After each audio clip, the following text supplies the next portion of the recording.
Viewers, খুবই গুরুত্বপূর্ণ একটা ডিপার্টমেন্ট নিয়ে আজকে কথা বলবো, সেটা হচ্ছে ইলেকট্রিক্যাল এবং ইলেকট্রনিক্স ইঞ্জিনিয়ারিং। ইতিমধ্যেই আমি আমাদের মধ্যে পেয়ে গেছি এইচওডি স্যারকে, স্বামী Vivekananda institute of science and technology. Sir, প্রথমে আপনাকে ওয়ার্ম ওয়েলকাম। এবং আপনার মতো একজন মানুষের গাইডেন্স কিন্তু ছাত্রছাত্রী তথা গার্ডিয়ানদের প্রয়োজন, কারণ ডাব্লিউবিজিই এক্সামিনেশন জাস্ট কমপ্লিট হয়েছে, রেজাল্ট নিয়ে অনেক হটকারিতা রয়েছে, এবং সেখানে দাঁড়িয়ে ট্রিপল ডিপার্টমেন্টটা ছাত্রছাত্রীরা কেন চয়েস করবে? কারণ এখন আইটির যে ভিড় বা আইটির পেছনে ছাত্রছাত্রীদের যে ফ্লো, সেখান থেকে বিয়ন্ড দ্য সিলেবাস এই ডিপার্টমেন্টটা ইলেকট্রিক্যাল এবং ইলেকট্রনিক্স দুটোকে রিপ্রেজেন্ট করে। তো আপনি যদি একটু বলতেন পুরো ব্যাপারটা ছাত্রছাত্রীদের জন্য। নমস্কার, সবার আগে পরিচয় দিই। আমার নাম ডক্টর সম্রাট পাল। আমি Indian institute of technology, Indian school of mines, Dhanbad থেকে আমি পিএইচডি কমপ্লিট করেছি। তার আগে আমার মাস্টার ডিগ্রি যাদবপুর ইউনিভার্সিটি থেকে আমি করেছি। এই কলেজে আমি মোটামুটি 13 বছর রয়েছি এবং ইলেকট্রিক্যাল অ্যান্ড ইলেকট্রনিক্স ইঞ্জিনিয়ারিং ডিপার্টমেন্টে রয়েছি আমি। তো আমি এখানে পড়াশোনা পড়ানো করতে আমি দেখেছি এটা স্ট্যাটিস্টিক্স বলছে জব প্রসপেক্টটা অনেক বেশি ট্রিপল ডিপার্টমেন্টের, apart from only EC based background or electrical background. এবার কোয়েশ্চেনটা হচ্ছে ট্রিপল আর ইলেকট্রিক্যালের মধ্যে ডিফারেন্স কি হতে পারে? এক্স্যাক্টলি, এটা একটা খুব বড় পয়েন্ট। কোয়ারি আমি দেখেছি অনেক গার্জেনরা যখন আমাদের সাথে কাউন্সিলিং করতে আসছে বা স্টুডেন্টরা, একটাই কোয়েশ্চেন যে ট্রিপলটা কেন। আগেই বলি, ওয়েস্ট বেঙ্গলের বাইরে যদি আপনারা অন্য কোনো কলেজগুলোতে দেখেন, যেগুলো চেন্নাই, পুনে, ব্যাঙ্গালোর বা হায়দ্রাবাদে রয়েছে, ওখানে কিন্তু পিওর ইলেকট্রিক্যালের স্কোপ খুব কম। ম্যাক্সিমাম কলেজেই দেখবেন ট্রিপল কোর্সটাই করানো হয়, কারণ এই কোর্সের অনেক কিছু ফিচার্স আছে। ধরুন, একটা ছেলে ইলেকট্রিক্যাল পাস করার পর যখন কোনো চাকরিতে হায়ার হবে, তাতে কিন্তু ম্যাক্সিমাম ইলেকট্রিক্যাল কোম্পানিগুলো নেবে ইলেকট্রিক্যাল ইঞ্জিনিয়ার, বা টেলিকমিউনিকেশন যে সেক্টরগুলো রয়েছে তারা নেবে ইসিতে। ট্রিপল পড়লে পারে যদি ওখানে 1000 কোম্পানিজ হয়, 1000 কোম্পানিজ হয়, 2000 কোম্পানিজ কিন্তু অলরেডি তারা স্কোপ পাচ্ছে অ্যাডভান্স বসার জন্য, মানে ইলেকট্রিক্যাল বেস কোম্পানিগুলো প্লাস ইসি বেস কোম্পানিগুলো। ইন অ্যাডিশন, যদি কোনো স্টুডেন্ট ট্রিপল মনে করে যে আমি জব করবো না, আমি হায়ার স্টাডিজ করতে যাবো, এমটেক করতে যাবো, সেখানেও তারা কিন্তু এলিজিবল দুটো গেটের জন্য। গেট হচ্ছে একটা এন্ট্রান্স ফর এমএনসি, এখন তো এমএনসি করে দিচ্ছে, নবরত্ন কোম্পানির জন্য করেছে, প্লাস এমটেক এন্ট্রান্সের জন্য করেছে, সেখানেও তারা ইলেকট্রিক্যালের জন্য গেট পরীক্ষা দিতে পারে, আর ইসির জন্য দিতে পারে। তো এতগুলো অ্যাডেড অ্যাডভান্টেজ রয়েছে, সেই কারণে আমি মনে করি ট্রিপল কোর্সটা করা অনেক বেশি মানে ভালো, যেখানে ইলেকট্রিক্যাল বা অনলি ইসি বেস পড়ানো থাকে। এক্স্যাক্টলি, ভার্সেটাইল ডিপার্টমেন্ট তোমরা স্যারের মুখ থেকে শুনলে। স্যার, আর একটা খুব গুরুত্বপূর্ণ পার্ট আমি শুনেছি বা দেখেছি এই ইনস্টিটিউশনের সাথে কানেক্টেড হয়ে, যে এখানকার ছাত্রছাত্রীরা খুব ভালো রেজাল্ট করছে এবং তাদের কারিকুলাম আমি ব্যাকগ্রাউন্ডেও দেখতে পাচ্ছি প্রচুর অ্যাক্টিভিটি। যদি সেটা নিয়ে একটু বলতেন আমাদের, যে এই ব্যাপারগুলো। সবার আগে বলি যে এখানে আমি নিজে খুব গ্ল্যাড ফিল করি যে being a member of triple department. আমার এই ঘরে পেছনে একটা লিস্ট আছে, টপার লিস্ট, যেখানে 2011 থেকে 2024 অব্দি টপার লিস্ট রয়েছে। এক্স্যাক্টলি, আর আমি একটু দেখতে পাচ্ছি, আপনি যদি আমার সাথে আসতেন, আমি থিসিস গুলোও দেখতে পাচ্ছি, মানে ছাত্রছাত্রীরা পড়াশোনা করতে করতে তারা বিভিন্ন রকম ফাইনাল ইয়ারের প্রজেক্টও করছে।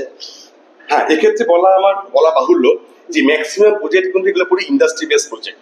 যেমন দেখুন, এখন কিন্তু সেমিকন্ডাক্টরের যুগ, বা নন কনভেনশনাল সোর্সেস অফ এনার্জি বা রোবোটিক্স এর উপরে যুগ। তো আমাদের যে টিচাররা খুব এক্সপিরিয়েন্স টিচার, ম্যাক্সিমাম টিচাররা এখানে পিএইচডি হোল্ডার, আর যারা পিএইচডি করতে পারেনি এখন তারা প্রত্যেকে এনরোল, তারাই কিন্তু গাইড করছে, এবং এগুলো প্রত্যেকের সাথে ইন্ডাস্ট্রি কোলাবোরেশন রয়েছে। এবং এই প্রজেক্টগুলো যখন থিসিস ভাইভা গুলো হয়, আমরা ইন্ডাস্ট্রি এক্সপার্ট এসে তাদেরকে রিভিউ আমরা করি। নট অনলি দ্যাট, এখান থেকে এই প্রজেক্টের উপর বেস করে বিটেক স্টুডেন্টরাই অনেক পাবলিকেশন করেছে। এক্স্যাক্টলি, পেপার বেরিয়ে আমি আস্তে আস্তে যাবো স্যার, আসুন। এক্স্যাক্টলি। তার আমি এর সাথে সাথে আরো একটা পার্ট দেখতে পাচ্ছি, তারা স্পোর্টসেও হয়তো খুব ভালো রেজাল্ট করেছে। স্পোর্টস রয়েছে, বেস্ট পেপার অ্যাওয়ার্ড রয়েছে, এবং প্রত্যেকটাই শুধুমাত্র আমাদের কলেজের নয়, তার ইন্টার কলেজ কম্পিটিশন বা অন্যান্য কোনো সেমিনারে গেছে, ওয়ার্কশপে গেছে, সেখান থেকে ওরাই পেয়েছে। আস্তে আস্তে টপার লিস্ট আর পেপারটা স্যার দেখে নেবো, আর আপনার কাছ থেকে শুনে নেবো। আর দেখতে পাচ্ছি ইউনিভার্সিটি টপার তারা, একদম এক্স্যাক্ট। এরা কিন্তু সবাই ইউনিভার্সিটি টপার, মানে ডাব্লিউবিইউটি আমাদের কলেজটা ম্যাকআউট অ্যাফিলিয়েটেড কলেজ। তো ম্যাকআউটের আন্ডারে ওয়েস্ট বেঙ্গলে যে কটা ট্রিপল কোর্স করানো আছে, যে কটা কলেজে, তাদের মধ্যে কিন্তু এই যে লিস্টটা দেখতে পাচ্ছেন 2021 অনওয়ার্ড 2024 অব্দি, এরা প্রত্যেকেই কিন্তু ইউনিভার্সিটি টপার। এক্স্যাক্টলি, কেউ গোল্ড মেডেলিস্ট, কেউ প্রিভিয়াস 10 ইয়ারে কিন্তু মানে ছাত্রছাত্রীরা খুব ভালো র্যাঙ্ক এবং তাদের স্কোরও খুব ভালো আমি দেখছি সবার Maximum 9 point রয়েছে, maximum। পেপার গুলো আমি দেখতে পাচ্ছি তাদের বিভিন্ন রকম পেপার রয়েছে, এগুলো বিভিন্ন রকম এগুলো স্টুডেন্ট কোলাবোরেশনে ওদের সাথে টিচাররা মিলে পেপার করেছে, ইভেন তারা পেটেন্ট ফাইলও করেছে। Exactly. আমাদের মডেল প্রেজেন্টেশন করা হয়, এমনকি patent office, Indian patent office থেকে যখন আমাদের মডেল প্রেজেন্টেশন সময় এসেছিল, তাদের এতটাই ভালো লেগেছে, অনেকে টেকনোলজি ট্রান্সফার করার কথা বলেছে। আসুন স্যার, আবার একটু এবার চলে যাবো স্টুডেন্টদের সাথে, আপনাদের রিলেশনের পার্টটাই যাবো। আমি অনেক পুরনো স্টুডেন্ট দেখতে পাচ্ছি 2020, 25, তাদের সঙ্গে আপনার 19 কানেক্টেড রয়েছে। এটা পুরোপুরি ডিপেন্ড করছে মেন্টরশিপের উপর। এক্স্যাক্টলি, স্ট্রং অ্যালুমিনি কানেকশন সেখানেও একটা অ্যালুমিনি পোর্টাল আছে, যেখানে আমার ডিপার্টমেন্টের ওখানে মোর দ্যান 700 স্টুডেন্ট অ্যাকুমুলেটেড, এবং তাদের সাথে আমাদের কথাবার্তা হয়। সবচেয়ে বড় একটা প্লাস পয়েন্ট এই কলেজের, সেটা হচ্ছে 4th ইয়ার পাস হয়ে যাওয়ার পরেও এই কলেজ কিন্তু জব প্রোভাইড করে। এক্স্যাক্টলি, মানে কানেক্টেড থাকে স্টুডেন্টদের প্রত্যেকের সাথে কানেকশন রয়েছে। আর একটা খুব ইম্পর্টেন্ট পার্টে যাব, সেটা হচ্ছে সাবজেক্ট কম্বিনেশন। এই যে ট্রিপল-ইতে আপনি যেটা বললেন, ইলেকট্রিক্যাল এবং ইলেকট্রনিক্স জব পার্সপেক্টিভস রয়েছে এবং তারা গেটের জন্য বোথ এলিজেবল। তো সেই ক্ষেত্রে সাবজেক্ট কম্বিনেশন কোর ইলেকট্রিক্যাল আর ট্রিপল-ইতে কি একটু চেঞ্জেস থাকে? চেঞ্জেস বলতে দেখুন, ট্রিপল-ই কোর্সটা বেসিক্যালি 75% কোর্স কভার করে ইলেকট্রিক্যাল থেকে, কিন্তু যে কোর্সগুলো ইলেকট্রিক্যালে আননেসেসারি পড়ানো হয় সেই কোর্সগুলোকে অবসলিউট করে দিয়ে ইলেকট্রনিক্স, এক্স্যাক্টলি ইলেকট্রনিক্স এর কিছু স্পেশাল কোর্সগুলোকে কিন্তু ইন্টিগ্রেট করে কোর্সটা করানো হয়। যেমন ধরুন ভিএলএসআই, এটা ভীষণ ইম্পর্টেন্ট সাবজেক্ট। চিপ ডিজাইনের ক্ষেত্রে এসটিএম আইপিএলএস প্রচুর ক্যাম্পাসিং করে, এক্ষেত্রে ভিএলএসআই দরকার হয়। যেমন কন্ট্রোল সিস্টেম, যেমন ডিজিটাল ইলেকট্রনিক্স, যেমন analog electronics, microprocessor, micro controller, এই পুরো পার্টটা কিন্তু মানে হয়তো ইসি বেসড পেপার গুলো, কিন্তু এটাকে কিন্তু নিয়ে আসা হয়েছে ট্রিপল-ই কোর্সে, যাতে ট্রিপল-ইর যেমন machine, power system, power electronics, এর সাথেও ওই কোর্সগুলো করানো, টোটাল একটা ভলিউমটা একটা কমপ্লিট ইঞ্জিনিয়ার হওয়ার জন্য পারফেক্ট। এক্স্যাক্টলি। আর ট্রিপল-ইতে আমি আরেকটা খুব ইম্পর্টেন্ট জায়গা থাকে বিটেক ল্যাটারাল ছাত্রছাত্রীদের ক্ষেত্রে, মানে যারা ইলেকট্রিক্যাল করছে তারাও এখানে আসতে পারে, ইলেকট্রনিক্স থেকেও আসতে পারে। এক্স্যাক্টলি, তো তাদের যে ডিগ্রি সেটা ইকুইভ্যালেন্ট টু সেমই থাকছে, এবং সেখানে ইলেকট্রিক্যালরাও যেখানে গ্রহণযোগ্য পায় সেখানে ট্রিপল-ইও পায়। এবং আপনি গেটের ক্ষেত্রেও বললেন, এই ক্ষেত্রে আরেকটা জায়গা থাকে, ধরুন ট্রিপল-ই থেকে কেউ বিটেক করলো, বিটেক কমপ্লিট করার পরে সে এমটেকে গিয়ে ভিএলএসআই বা তার নিজস্ব স্পেশালাইজেশন পাওয়ার ইলেকট্রনিক্স, যে কোনো একটা পার্ট ইলেকট্রনিক্সেরও নিতে পারে এবং ইলেকট্রিক্যালও আসতে পারে, তাই তো স্যার?